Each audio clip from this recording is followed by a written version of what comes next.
Thor Ragnarok, Thor probably wouldn't have fit in this film. You know, you can afford to take bigger risks and be that wacky and reinvent the entire world to support your version of the character if it's your title film. But you've got to, if you come into an ensemble, also sort of adjust and fit into the mold and the tone of that film. And this really was sort of Thor at his best, is how Joe and Anthony described it. You know, this was his most heroic, his most sort of a vengeful,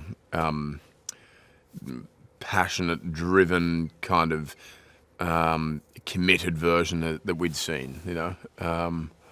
And so that was fun, you know, to again explore something completely different. What I haven't seen before, I think, is this sort of force and this sort of power by one single individual, you know.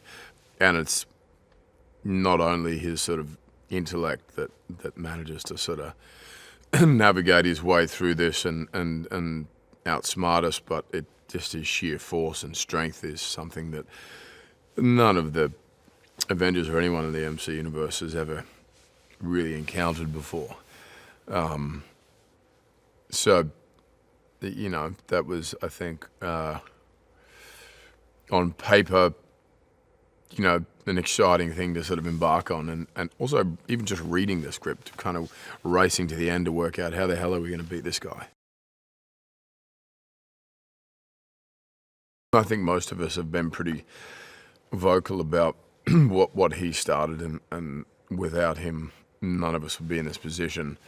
And what he created and invented, we had to rally sort of in amongst that and behind him, and he led the way like a true leader and champion, and you know, we wouldn't be here without what he'd done. And there's always been such a great encouragement from him, such great constant feedback to what we're doing.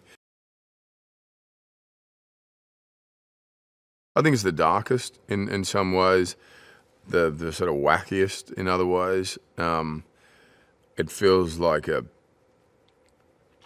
you know, there's a real sort of drama at the core of it, you know, a sort of small indie character-driven sort of drama on one hand, and then coupled with it being the most expensive, biggest, visually stunning, smorgasbord, effects-driven film you could ever imagine.